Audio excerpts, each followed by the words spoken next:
दोस्तों नमस्कार, जय हिंद, जय भारत। नाम रमेश सिंह, ठगी पीड़ितों की आवाज़ संगठन का राष्ट्रीय अध्यक्ष, संगठन का संस्थापक आज फिर आप लोगों के बीच में उपस्थित हुआ हूं। दोस्तों आज एक बड़ी खबर है। सेबी 7 कंपनियों की संपत्ति करेगा नीलाम, निवेशकों को मिलेगा अपना पैसा। ये नीलामी 15 मई को होनी है और ये एक बड़ी खबर है कि 15 मई को इसकी 7 कंपनियों की संपत्ति की नीलामी होनी है। बाजार विनियामक सेबी ने कहा वह निवेशकों से अवैध रूप से इकट्ठा किए गए पैसे की वसूली के लिए 15 मई को 30 संपत्तियों की नीलामी करेगा।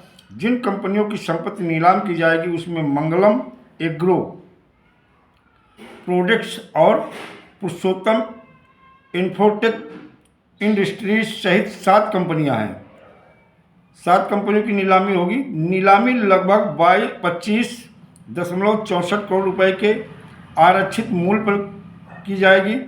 अन्य कंपनियों में Vishal group of companies, NVD solar limited, sun plant business, Sumangal industries limited और जीवन साथी ड्रीम प्रोजेक्ट शामिल है। सेबी जिन संपत्तियों की नीलामी करेगा उनमें पश्चिम बंगाल और उड़ीसा में ज़मीन, इमारत वाली भूमि और फ्लैट शामिल हैं। भारतीय प्रतिभूति और विनियामक बोर्ड सेबी ने एक नोटिस में कहा कि इनकी नीलामी 25.64 करोड़ रुपए के आरक्षित मूल्य पर की जाएगी और ये 15 मई को होनी है, 15 मई सन 2024।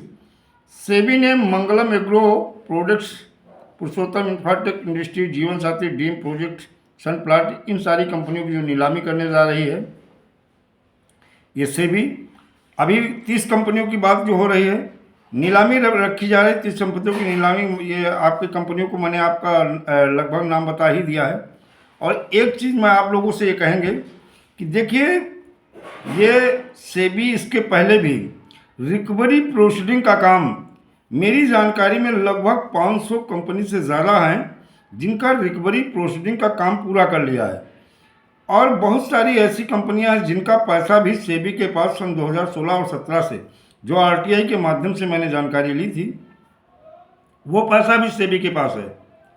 लेकिन अभी तक जैसे पीएसएल इंडिया पल्स का ले लिया जाए, कुछ परसेंट निवेशकों को 2,500, 5,000, 10,000 ऐसा दिया है। 19,000 का जो है अभी उसका वो चल रहा है, टेस्टिंग चल रही है, मिलान हो रहा है।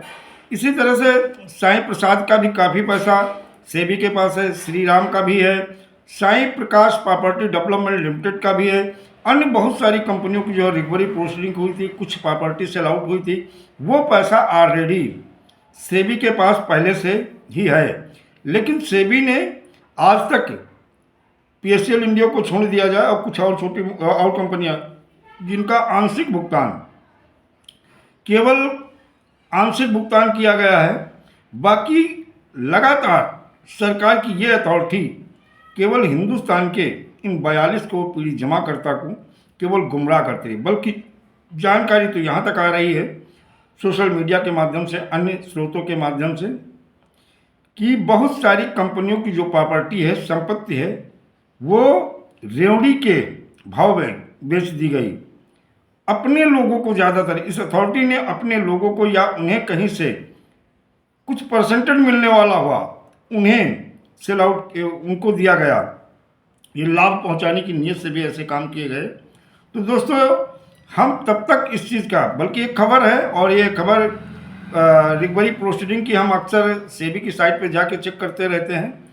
लेकिन एक चीज़ मैं आपको ज़रूर बताऊंगा दोस्तों, वो यही है कि ऐसी कंपनियां जो थी, या क्रेडिट कोऑपरेटिव सोसाइटी थी, बहुत सारी कंपनी ऐसी हैं, क्रेडिट कोऑपरेटिव सोसाइटी ऐसी हैं जिनके पास ठीक ठाक संपत्ति थी।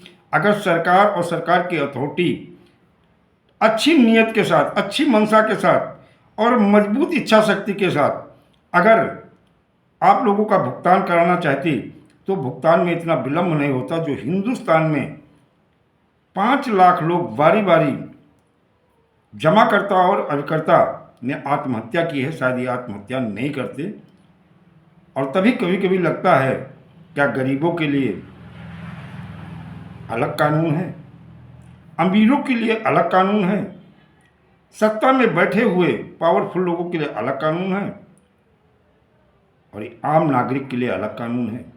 इस बात को हम नहीं बल्कि सुप्रीम कोर्ट के मुख्य न्यायाधीशों ने भी कहा है और उस बात को कहने में मुझे कोई संकोच नहीं होता है, क्योंकि कहीं ना कहीं देखा जाए आपके न्याय में इतनी विलम्ब होती है कि लाखों लोग आत्महत्या कर लेते हैं। आपका अपना कमाया हुआ पैसा मिलने में इतनी देरी होती है सरकार और सरकार की अथॉरिटी के माध्यम से कि हम लोगों का भरोसा विश्वास टूट जाता है। लेकिन दोस्तों, जब तक आपके अकाउंट में पैसा नहीं आ जाता है, किसी घोषणा पे, किसी संगठन के बहकावे पे नहीं आना है। आपको दृढ़ संकल्प के साथ अपने भुगतान के लिए मजबूती के साथ अपने पक्ष को रखना है और रखने के साथ नारा वही रहेगा, जो मेरा भुगतान करेगा वही देश पे राज करेगा। भुगतान करो या सत्ता छोड़ो, ये आपके मुख्य नारे होंगे। दोस्तों, जय हिंद, जय भारत, वंदे मातरम।